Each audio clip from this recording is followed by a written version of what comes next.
Look at this magnificent morning. The sun beaming through for us. What a welcome to Lonnie. I think we're just going to give the final bell a ring outside and then we can get underway. Very happy we have all the speakers here, because when you're event organising, that can be the stressful moment when there's not all the speakers are here with their slides, but we're all good to go. Welcome. So my name is Kirsten Pilati and I am the CEO of Breast Cancer Network Australia. I've actually been at BCNA 16 years, which is hard to believe. Drives all my team nuts because I've worked in most parts of the organisation and therefore I think I know, what they're asking me and find solutions for them faster.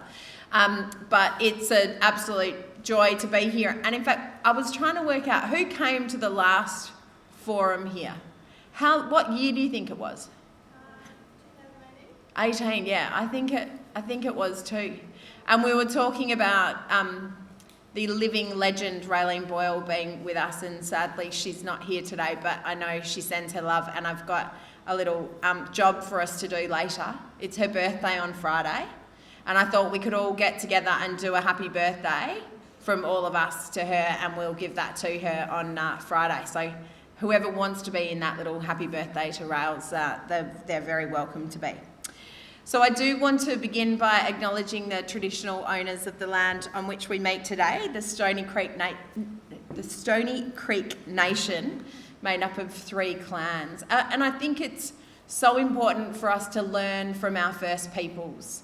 The way that they connect to country and to community is something that really is what BCNA has been built on, around connecting people together, sharing experiences, and hoping that that will help us into the future. And I think it's very powerful. The yarning sessions that we are often privileged to be part of with our First Peoples is something that I think we are doing here today, in being able to share our own experiences and connect together. So I do really want to acknowledge the traditional owners, and I thank their elders past and present, and particularly those emerging, because I think there's a lot of heavy lifting that we still have to do to close the gap for our First Peoples. We know that those that are diagnosed with breast cancer have worse outcomes, and so we really want to be part of finding a solution to closing that gap. So if you identify as Aboriginal and Torres Strait Islander, I welcome you today and thank you for being here. What I want to do first, I know everyone's only just got comfortable, so I want you to stand and go and introduce yourself to someone who you've never met before.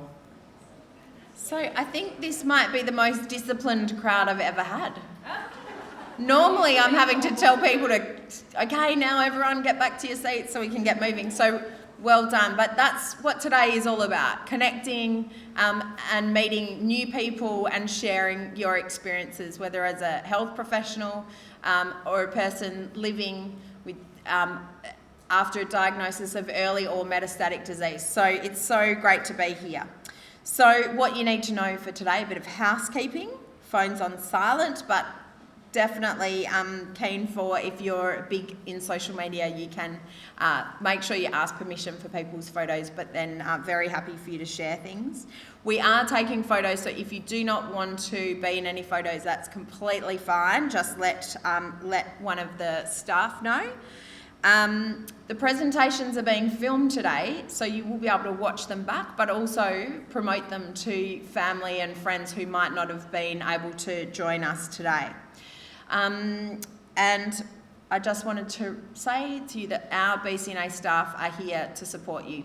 We know in these COVID times, I want to reassure you that us Victorians, I know we were kind of seen as the people no one wanted to see or hear from around Australia for quite some time. We've all tested negative to COVID and none of us have flu-like symptoms. So we promise you we have not brought COVID into Lonnie today.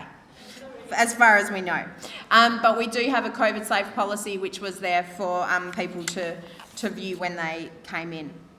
So on to the much more exciting part of the content for today.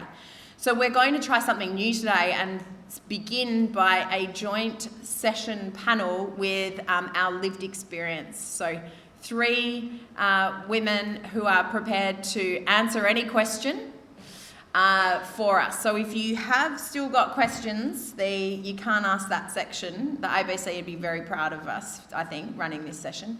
Then I'm going to pass these to Emma, and you can pass those around. So any question that you wish you'd asked, which you're not brave enough to ask anyone, now is the time. I will ask the question on your behalf, and no one will be none the wiser.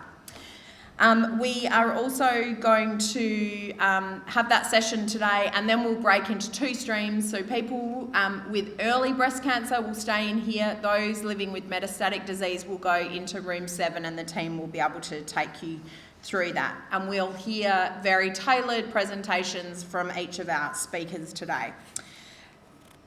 So a bit about BCNA, and I'm going to be pretty quick about that. Do you want us to put the blind down? Does it feel nice with the warmth on your face? Yeah.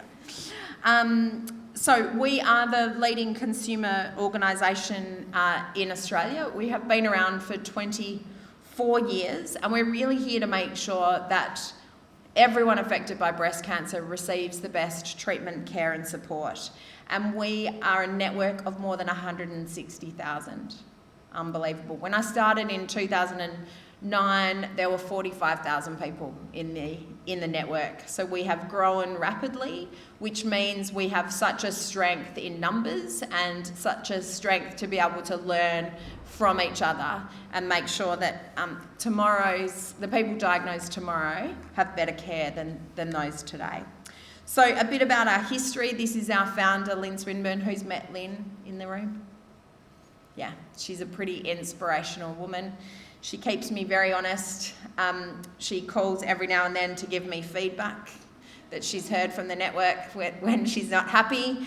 And I really value that about her. When she began, it was at a time when breast cancer wasn't really spoken about in Australia, and at a time when we were treating the tumour, not the person. And I think we've come a long way, but we still have a long way to go.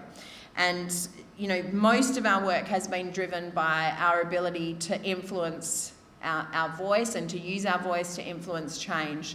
But as we've kind of developed as an organisation, we've moved into that opportunity to travel around the country, to connect people, but also to be providing information and support. So, just a bit about the breast cancer space. It can be very confusing, and this slide by no means represents all the breast cancer groups. Who here is connected with a support group? Awesome. We know how important the support groups are in local communities. And so there's the support groups at the very local level, and then at the national level we have the 4 main organisations, the McGrath Foundation, who support amazing nurses into the community, and I know you've been very well represented here today as well. And we also have the National Breast Cancer Foundation. As organisations, we come together a lot. In fact, I meet with Holly Masters, the CEO of McGrath, almost every few weeks. Because there's so many opportunities for us to be able to do good work together. And then there's Cancer Australia, who are really driving the research into guidelines and information for health professionals. So a bit more about BCNA's services. We have lots of services, and what we want to do is make sure that we can provide a way for you to connect in with us that's right for you. So we try and make that as diverse as possible. So our helpline is really a place for people to go when they don't know where else to go. We know that the system can be complex and that there's nothing annoys anyone more than finding out about a service that they wish they'd known about at the time they needed it. And so our team can help to connect you into services. So one of the best gifts you can give anyone else, because we know what happens in communities when they know that you've been diagnosed with breast cancer, they ring you because their mate's just been diagnosed. The best thing you can do is connect them into the helpline, and our team will then make sure that they get the services and support they need, that they can connect in with the local breast care nurses. The My Journey we have as an app now, and that's really because what we know is that treatment and care is changing so rapidly, and by having our My Journey, what was the kit, put onto the app means that we can curate information for you. It was very clear when we travelled the country for State of the Nation that people would say they got the My Journey kit, they put it in the corner with all their other pieces of paper that they got at the time of diagnosis and went, I'll come back to that. Then they went back to it and went, God, I wish I'd read it then at that time because I needed to make good decisions about public, private, financial decisions, allied health services. And so we decided to make the My Journey as an app. It's very user-friendly. The team here today will help you to navigate it on your own phone. And so I would really encourage you to try it if you haven't. The online network, anyone done an online network post at midnight to the girls who are all up with you in the middle of the night? It's one of my favourite posts that goes on. We once made a very unwise decision to, there were so many posts on this online network, Up After Dark it's called, that we decided we needed to take it down so that they could start again. There was anarchy on the online network. They wanted those posts to remain because that's the time at night when people can connect. But there's also the LGBTIQ plus community on there, the men with breast cancer community, reconstruction, which is allows people to ask lots of really important questions peer-to-peer, so you can get the experience from other people who've walked in your shoes as well. And our website is really that entry point for everyone to see. We know that there's a bit of work to be done on the website, don't worry. There's lots of digital resources that we now have available. Hands up who's listened to one of our podcasts. Great. They're the perfect walking friend, and they cover a whole range of topics, and really they are driven by what you tell us you need more information on, and we're trying to deliver them in different ways. So there's the webcasts and the podcasts. The My Care Kit, so there's Burley have been in partnership with us since 2005. We've now distributed more than 150,000 bras to people post-surgery, and we have samples out there, and we're constantly trying to improve that. Our policy and advocacy group area is really fundamental to what BCNA does. We know that we can reach out to you and provide you support and services, but where we make our greatest impact is for the people who may never reach out to BCNA, but where we can deliver policy change to make sure that the system is equitable, is giving access to all, and that everyone is having a quality experience. And so the team in the policy unit do very important work. At the moment, we're dealing with some local issues around lymphedema in Victoria, but from a national platform, we're working on making sure that cancer is seen in the National Mental Health Plan, which it's currently not, because we know access to emotional support is absolutely critical for everyone. So there's lots of work we're doing in this area. We know that finances are a big issue for our membership, and so reducing that financial toxicity was one of our priority areas, and equity and access for all is the next phase of our strategy. So now let's hear from the real champions, the real courageous ones. Can I please welcome my panel of speakers, Dee, Emma and Ange. Oh yeah, if there's any more questions, send them up. So what we've asked each of the speakers to do is to do a quick 2-minute introduction of themselves. So Emma's gonna go first. I'm very happy about these.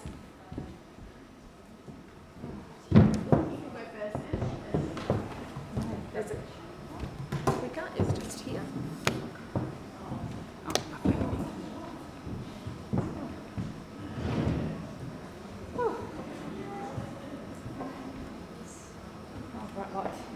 Okay, I'll just start off. Hi, my name's Emma.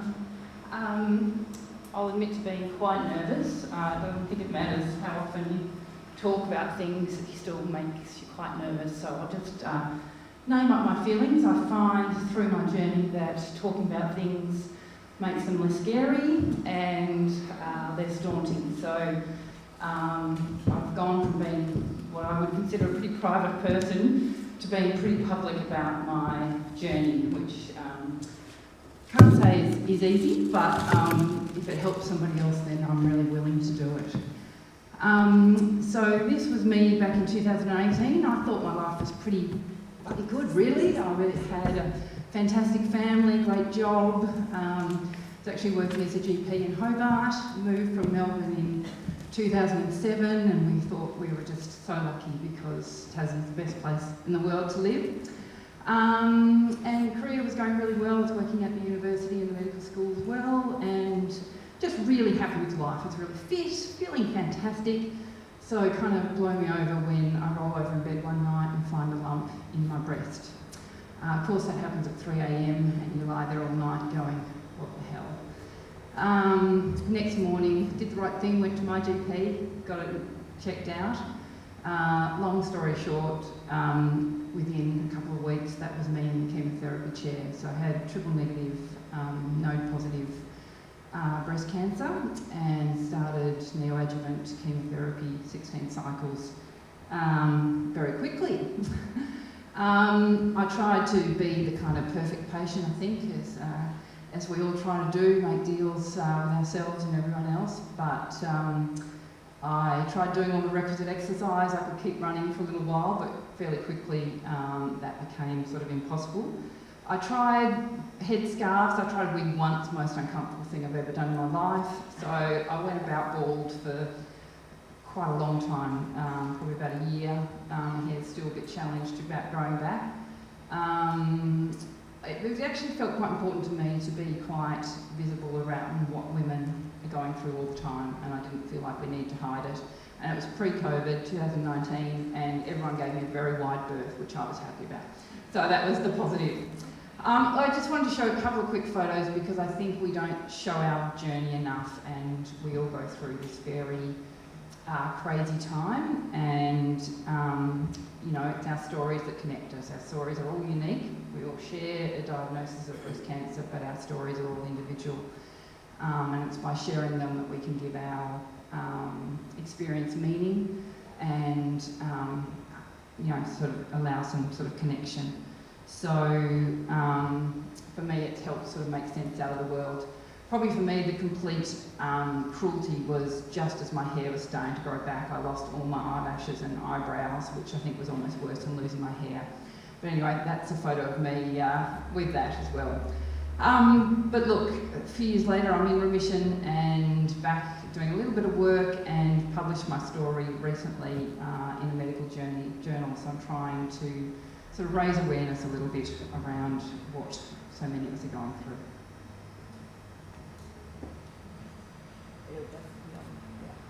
Hi everyone, my name's Deharne. I was first diagnosed with early breast cancer in 2015. I didn't have any symptoms whatsoever. I was just advised by my GP to go and have a mammogram since they are free once you turn 40. So I put it off for about 6 months. I thought, yeah, I'll get round to it. So went along and got the call back to go back down to Hobart for the more testing. So it was really out of the blue, no family history. So within 8 days of being diagnosed with early ductal carcinoma, I was in surgery and I had a lumpectomy.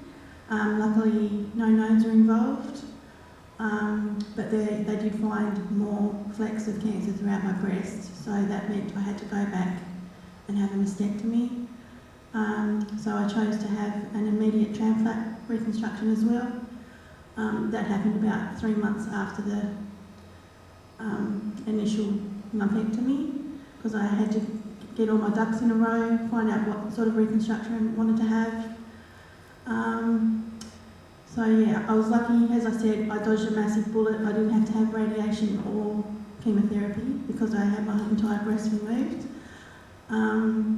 Fast forward 5 years, when I went to what was meant to be my sign-off, just went for a regular routine mammogram ultrasound on my other side, and they detected another mass.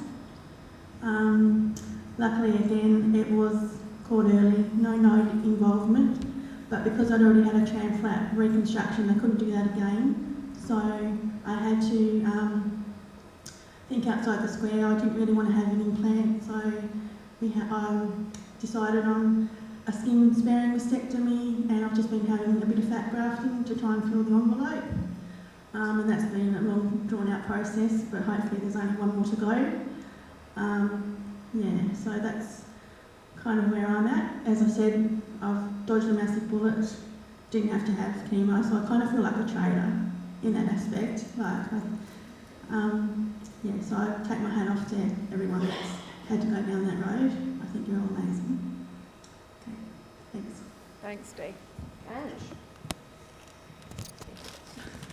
Hi, I'm Ange, or Angela. I was diagnosed in 2002, which was quite early in the piece before we got all these wonderful support systems around. I just went for a normal checkup with my GP at the age of 49, and I had a sort of little sinewy feeling lump in the top of my right breast, and I always thought, oh, it's just a bit of sinewy sort of stuff. And my GP said, oh, look, you can't get free ones at the moment, because I think it was 50 or something at that stage. So I just went and had an ultrasound up at our St Vincent's here, and I'm in there, and the next minute they started putting the cones on and doing everything like that, and then they did the left one as well, and next minute the doctor came in and said, oh, I'm sorry, you need to see your GP, you've got breast cancer in both sides. So on the right I had lobular, and on the left I had ductal, so I got a double whammy. My GP suggested I go to Sydney, and so I went to Strathfield Breast Clinic in Sydney, had my operation there, and when they actually did the pathology report on it, I had 3 actual lobular in the right breast and the one in the ductal in the left. So I was told then that the lobular was a really sneaky one, and it's really hard to find, and if it would come back, it would come back as a lobular cancer. I had 6 months of chemo. I had 3 nodes positive in the right and 1 in the left. I had 6 months of chemo and went on for Mara. Could only do that for 8 months. I couldn't walk, couldn't get up, get up from the toilet. So I just said to my oncologist, I want quality of life, and he suggested, okay, we'll just go off it. I had 10 years, and then in 2012 came back, had a sore neck. I had x-rays, and they just sort of said, oh no, she's had a whiplash at some stage, a bit of bone floating around her neck. So I went to physio for 2 months and nothing happened. I couldn't even drive a car, couldn't do anything. Went back, had an MRI, and C3 and C5 had bone cancer in it. I had it in second rib and 1 in my hip as well. So within 2 days, I was at the breast cancer conference in Sydney. I was asked to come back, and I said, no, there's a party tonight, can't. So we came back the next, my friend and I, we came back the next day, went up to the hospital, and they admitted me straight away, and then the next morning at 7 o'clock, bang, in there with the operation. So they replaced the 2 discs with rods and things like that, and then I had 4 weeks of radiation, and went on to another hormone, Arimidex, went on Arimidex. That was really hurt my bones. I couldn't open my fingers of a morning. Anyway, I went on to that. Then in 2020, I felt a lump in my neck. My oncologist thought, oh, it was just a reaction to the radiation I had on my neck, and I had a biopsy, and the lobular had come back again. So he put me on to another Esterine, or whatever it is, put me onto that for 12 months. The lump got bigger. Then it was decided that I needed more more stronger medication. So I went on to a Spark program, which I had to have 2 tamoxifen injections. Plus I had Exgeva, which is the denosumab in the stomach as well. And I went on to a tablet called Kisqali. So I was doing that. I did that for 12 months. And then 6 to 8 weeks ago, they found another lesion on my L4. So I'm having radiation at the moment.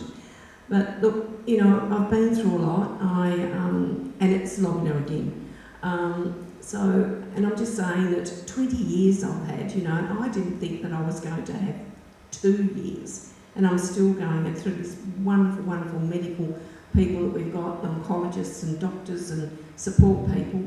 Honestly, I don't think I'd be here if I didn't have them. And I'm just, I think I'm a living story. So, you know, if you get metastases, it doesn't mean you're going to die. So, thank you. Thanks, Ange.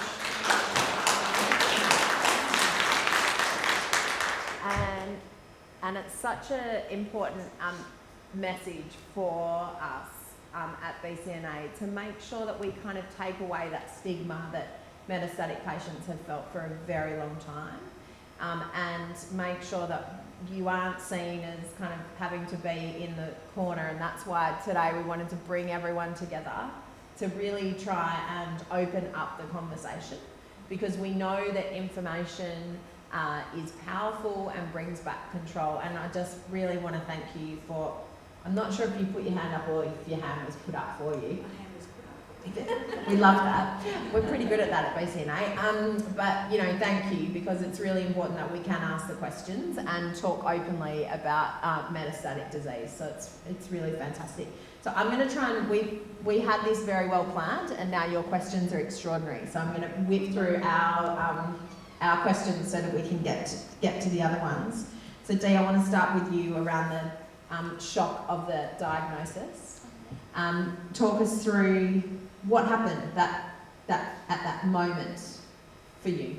The first thought that went through my head is, oh crap, how am I going to tell my girls? Like I've got 2 daughters, and they were 4 and 14 at the time. I was like, oh, you know, I didn't care about the chemotherapy or the what ifs. It was just, how am I going to break the news to my children without scaring the absolute crap out of them. So yeah, that was a bit of a challenge. And how did you do that? What did you learn, and what did you do well, and what did you kind of reflect on? Okay, so I kind of talked about how sometimes Dad has to cut rust out of a car, and you've got to make sure you get the rust, because if you don't, it'll keep spreading. So I kind of use that analogy. My older daughter, she understood, but my little girl at the time just took it on as that my boob had a cold, and it was going to make me sick if we didn't do something about it. So, yeah, I also used the BCNA comic book, but they kind of didn't like to talk about it, and I didn't want to force it on them without, you know, damaging them. So anytime they had a question or whatever, I was open and as honest as I could be. And half the time I couldn't answer the questions anyway. So, yeah, they got through it, but it was very tricky. And have they asked question 6? Like, do they ask questions at random times?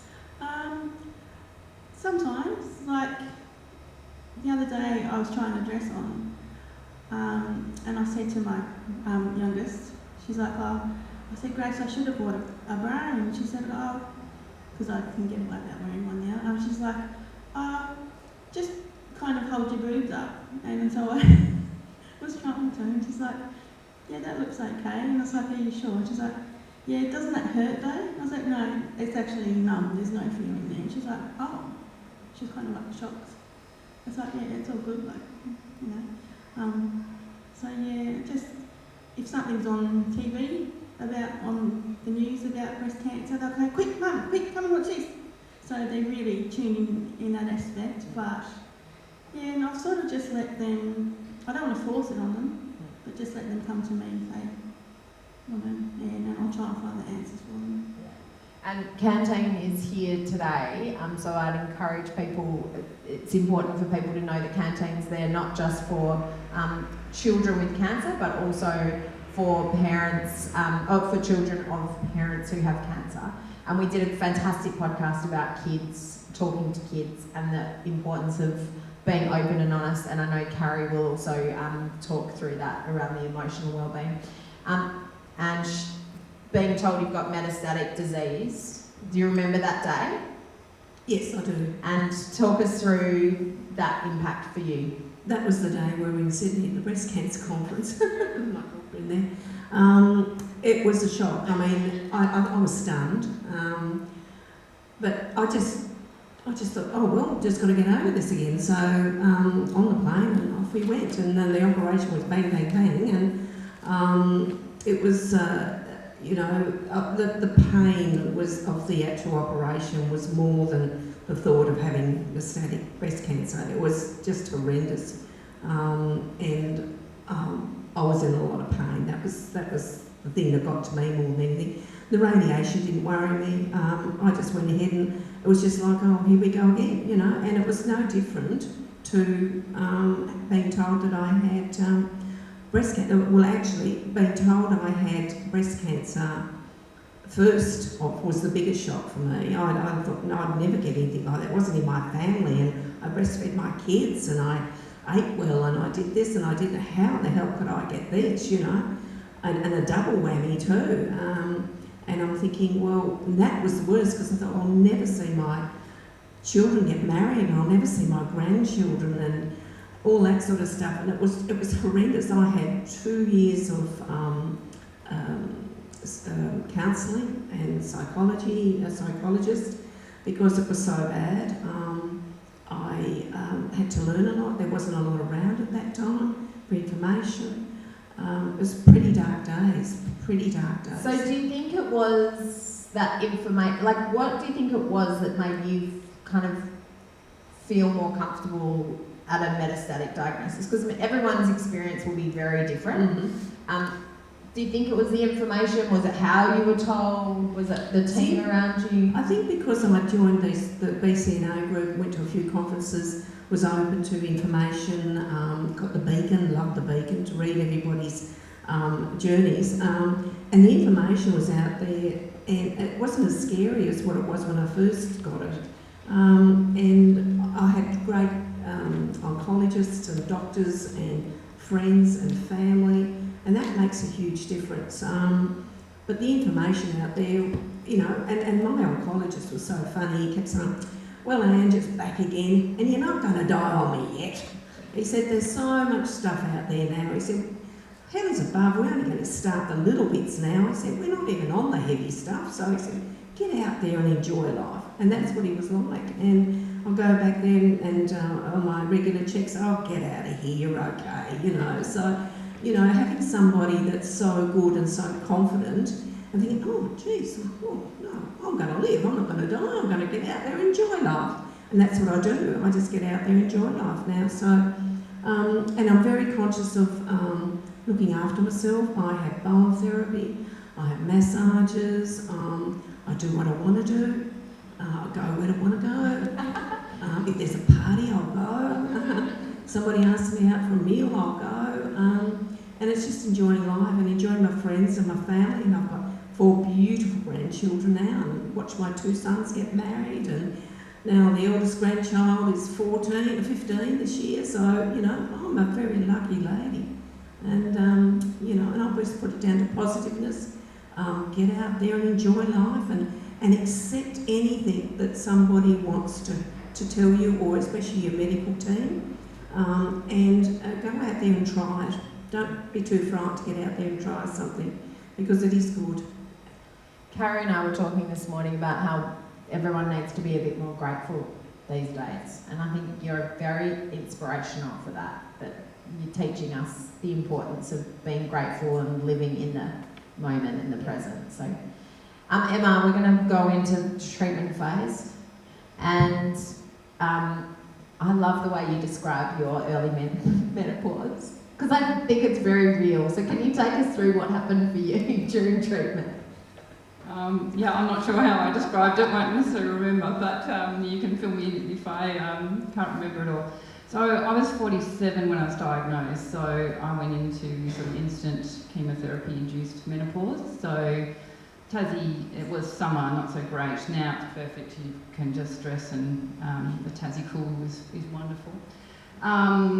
But I think I remember, I said I wanted to go back to all the women that I had treated over 20-something years and say, I'm sorry, I had no idea how awful these hot flushes are. You know, it starts, you know, in your sort of toes, and you just get this creeping sensation through your whole body of the most intense heat, like someone's put you in a oven, and then the beads start, and then soon you are just absolutely profusely sweating, and my family would joke because I would freeze forever, it's dripping off. And then, you know, it was just yeah, a lot to deal with, but yeah, it's just one of the many things that I think we all go through. And so have you got any practical tips that work for you? Moved to Tassie, lovely climate for hot flushes. Dress in layers, I'm forever got layers to take on and put off. Exercise for me is huge. Not drinking alcohol is huge, but the living life and Balance. Yoga, I do an awful lot of, really helps me. Meditation. Just trying to speak about my experiences helps as well. If I'm trying to hide it, then everything seems to get worse. So, interesting. Yeah.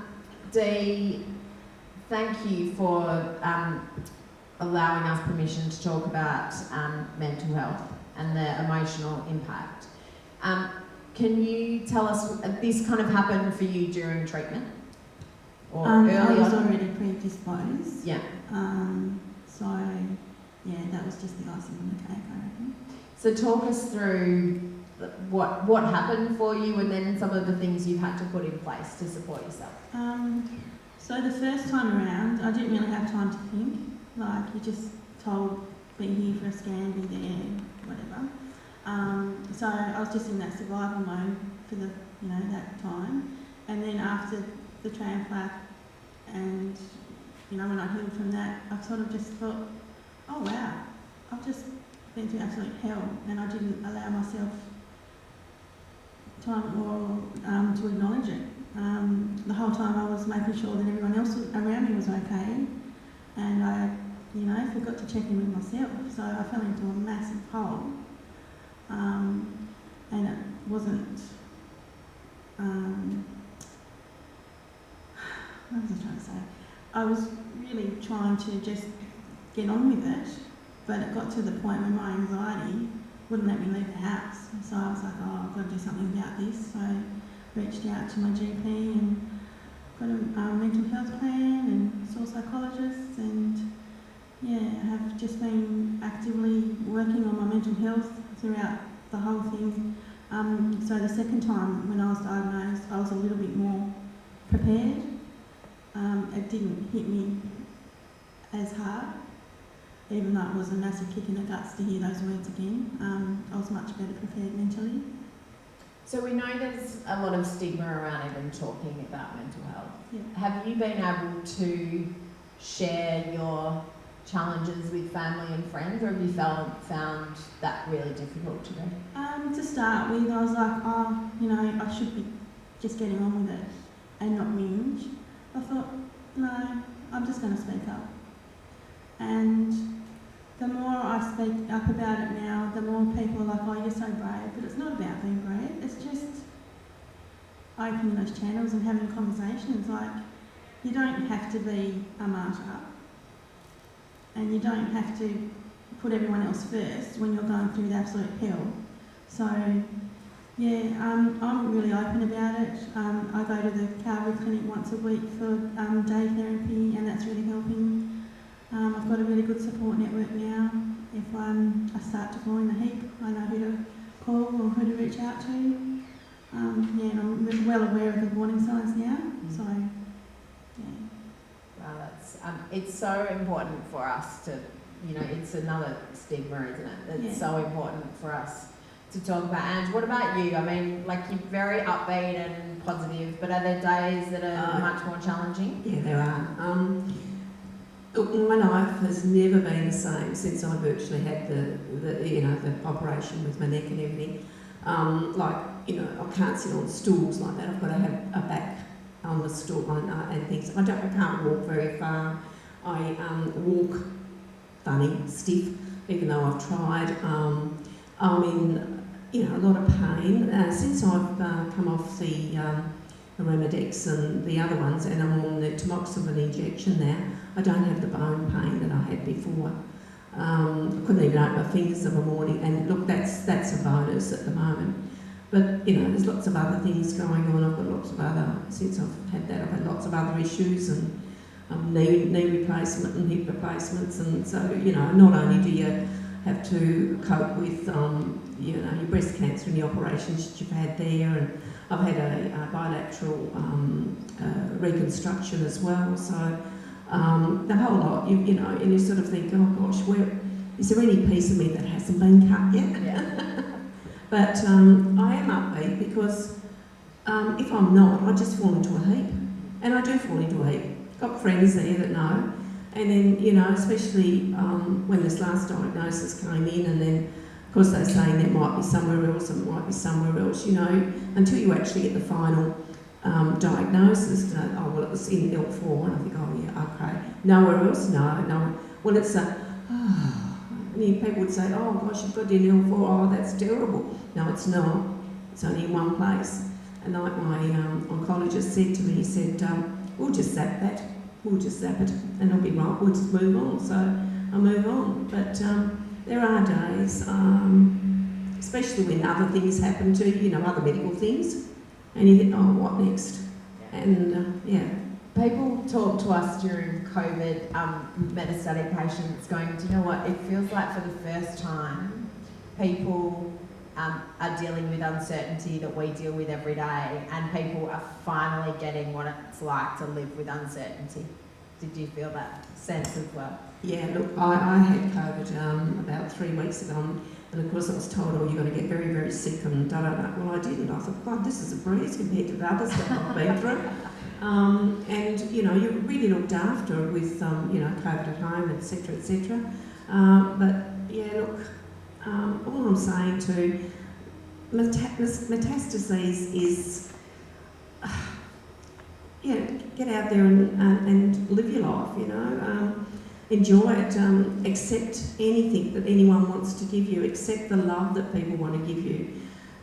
Your children, your family, if anyone wants to do something for them, let them do it for you, because that embraces you. It sort of puts this lovely, warm, fuzzy feeling around you that you need. And it's like just a one continuous big hug.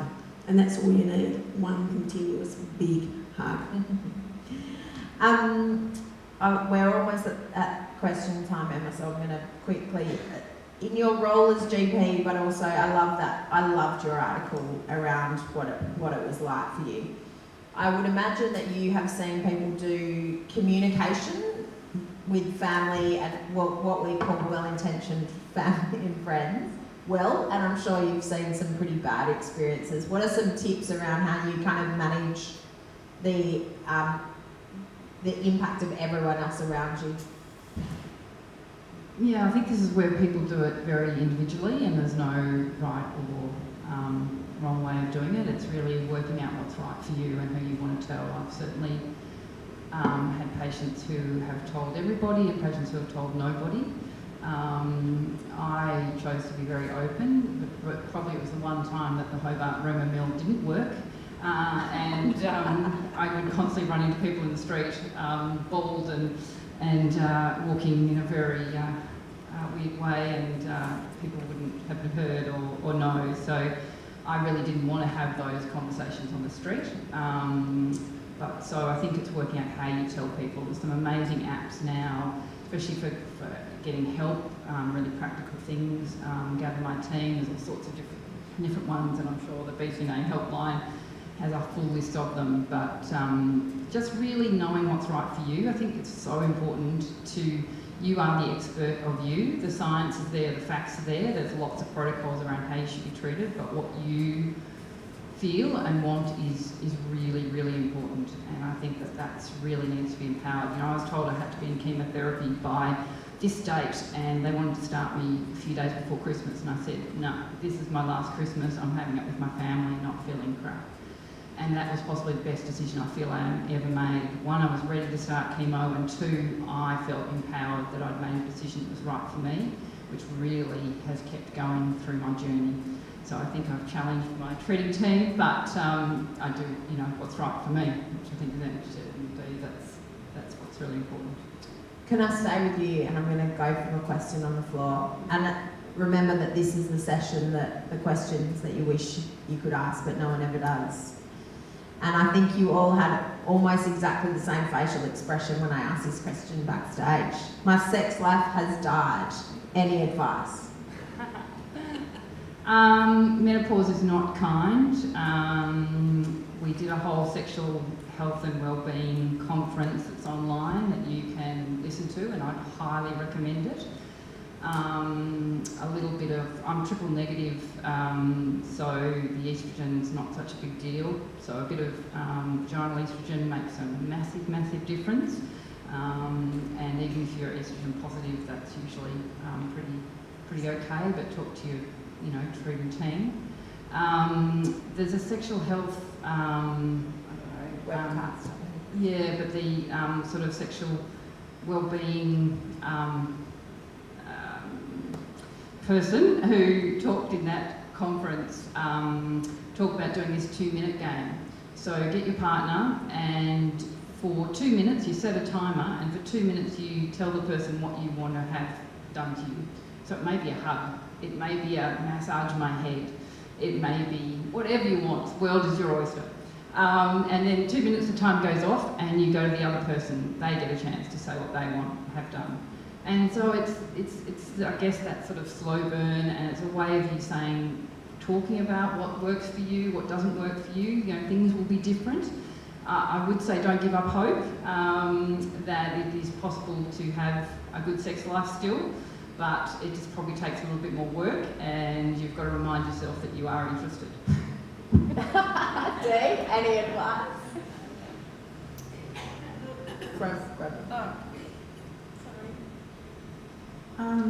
So my partner and I had 10 years of trying to fall pregnant, so we just kind of think, oh well, we've had our time.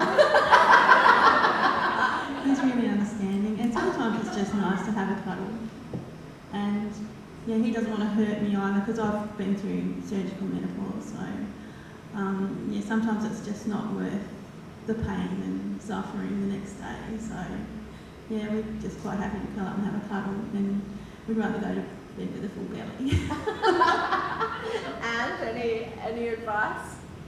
I know what you said to me, but Oh, look, I think it's up to the individual, and what Emma said is, I think that's a great idea for the 2-minute thing. It's really good, because it's a subject that you even though you're close to your partner, you don't want to feel as though that you think that they don't want you, and you don't want them. It's and it's sort of a subject that you don't want to hurt their feelings. You know, you think you still love them and everything like that, but it makes it hard to express yourself, especially, and like I say, it does hurt, and the pain is not just 5 seconds, it goes for a long time. And even some of the lubricants that you use don't work either, so... Find a better one. Pardon? Find a better one. Oh, we've got a sex shop that's just opened in town, we might go there.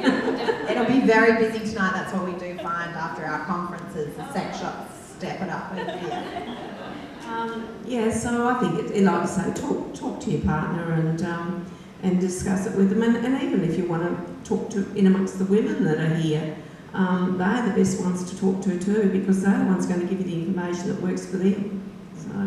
So, and we do have a webcast. It was one of those, one of our most popular conferences where we did sexual wellbeing because people could watch it at home. And what we did here is that if you can encourage your partner to watch it with you, it helps to start the conversations. And another tip that came from that conference was about having date night. So then you didn't, if you gave your partner a cuddle on a Tuesday night and that wasn't date night, there was no expectation that he was going to get excited about it or she was going to get excited about it. But it was also important for us at that conference to talk about all partnerships. So the importance of same-sex partnerships, but also single people and what kind of support that they can have in place. It's really important for BCNA to make sure that we're there for all of those people. So that conference covers a lot of sexual wellbeing, which I think it's one of those taboo. Lots of discussions about driver jumpers, just as a warning. Yeah, totally was. So Dee, I know when we got through this question, you had this exact experience of what to say to someone who asks if you're going to die. Yeah, well, that's basically the first thing that comes to your mind. And to hear someone say it, it's like, well, and then I say, oh, such and such, my auntie's aunt, my cousin had whatever and she died. It's like, that's really not helpful. Yeah, just be honest and just say, look, the statistics are much better than what they were back in your auntie's cousin's day. Yeah, just kind of change the subject. Emma, you've had that experience too? Yeah, like we could probably all write a book collectively, couldn't we, about the things that are said to us about, recently had a friend tell me someone said to them, how's that low dose chemo going? You know, I think some people say, oh, Did you just want to you know, I think somebody actually said, oh, I thought you did die when they saw me. Sometimes, I mean, it's just quite incredible what people will say. And I think Anne said now, you just get very empowered of either walking away or just not saying anything or just really just going, oh well. I mean, I don't think you know, even as a doctor, I don't think I fully understood what this experience is until I went through it. And I think, wow, if I, with all that medical knowledge, don't understand it, then, you know, this is why I feel so happy, I guess, to be feeling fairly vulnerable, but telling my story, because if we don't tell people what it's like and all the things people say to us and the things we go through, then how does anybody know about it? So. You've just given me an idea for a podcast that we could, as we travel around the country, just capture on a video, on a voice message, everyone's most ridiculous comments, put them all together and say, this is what, to family and friends, this is what you sound like when you say that. And just give them that as the feedback for them. And there's a question here, where is the hope for young women diagnosed with metastatic breast cancer? The narrative needs to change for the future of young metastatic cancer patients. Right, like I said, I got my original breast cancer when I was 49 and I was 59, so I wasn't really young when I got metastases. But for young people, be guided by your doctors and your oncologists, and just, you're the only one that knows your body. And that's why I think I've got this far, because I know when something's not right, and that's when I go and I push and push and push until I get an answer that I know is right. And 99 out of 100, I am right. And my oncologist says, oh, here we go again, Angie, you know everything, don't you? And I'm going to say, no, I just know my body. And he said, yes, you do. And for young people that are getting the metastatic breast cancer, there is so much out there now. I was just blown away when I went on that Spark program. There's quite a few programs out there now. It's not pleasant.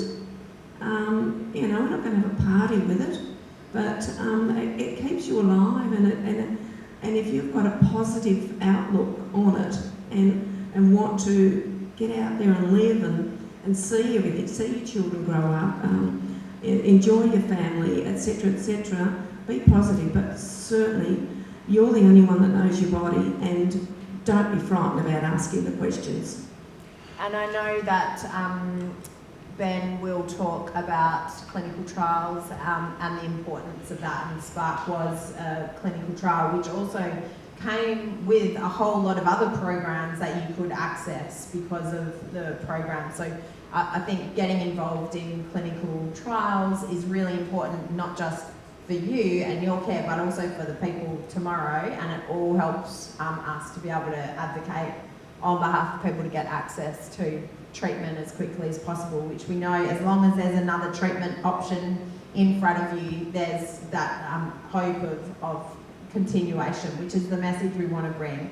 And we want to showcase people like you, Ange, that are living with metastatic disease. And, you know, there's a woman, Warnecke, who helped us to really shape that Hope and Hurdles pack that we did, who said, I want you to know I'm living with, I'm not dying from.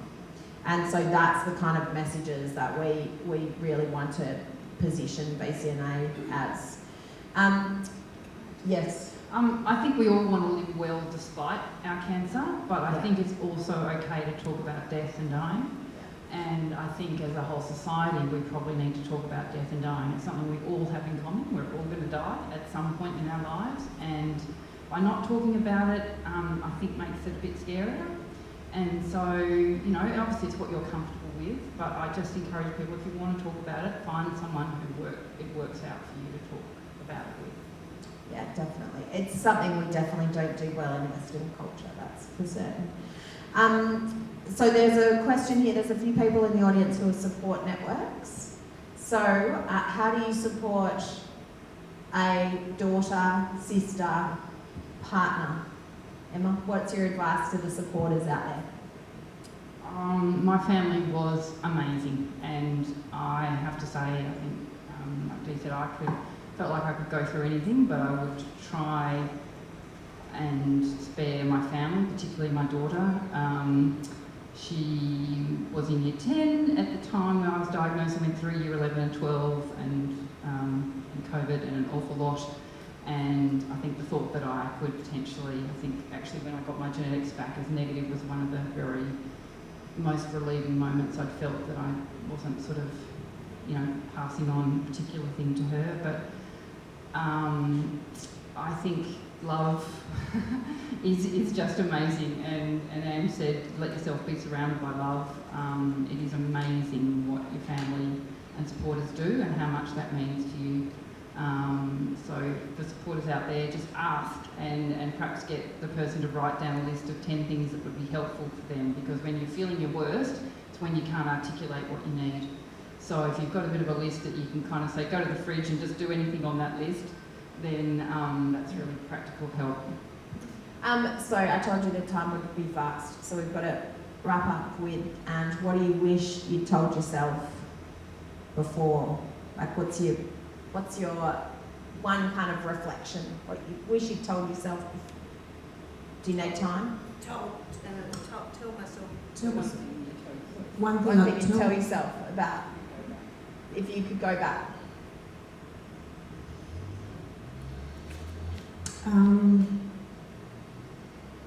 Well, that you can still live with breast cancer. And when I was first diagnosed, I thought I was going to die within 12 months. And that was true. And that's why I was mentally and emotionally stuffed virtually. I really was, because I just went around thinking I was going to die. And I proved myself wrong. And if I could tell myself now, and you're not going to die, I don't think I would have had the mental issues that I had in the first 2 years that I had early breast cancer. So. Yeah, perfect. Dee? Just be assertive, advocate for yourself, don't take any shit. If you don't understand something, ask it 100 times until you understand. Yeah. Emma? Normally I can answer questions quite, you know, they come to me, but this one took me a while. But I think if I'm completely honest, I would tell myself not to be so brave. I would tell myself not to try so hard. And I would tell myself to not make deals with myself, that if I did certain things, I would be okay. And I think if we're all honest with ourselves, we all keep doing that. And perhaps by talking about it, we might release ourselves from some of the power that can hold on us. And just finally, I want to say that I think you never need to look too hard to find someone who's, worse off than you are. But the really important thing I've learned, I've sort of done a deep dive in grief and loss, and that there is no hierarchy in grief. So the grief expert David Kessler says that the worst loss is your loss. And just really honouring that there is no judgment and there is no comparison, that the worst loss is your loss, and that is huge. So honour that and be kind to yourself, and surround yourself by love and the things that you want to do in your life. Well, what a time to take a break. Please thank the amazing Ange, Jean, Emma, who will, of course, be with us for the day. So make sure you go and ask them questions. Make sure you meet someone new at morning tea. And then we'll be back with the local boy, Dr. Ben Forster.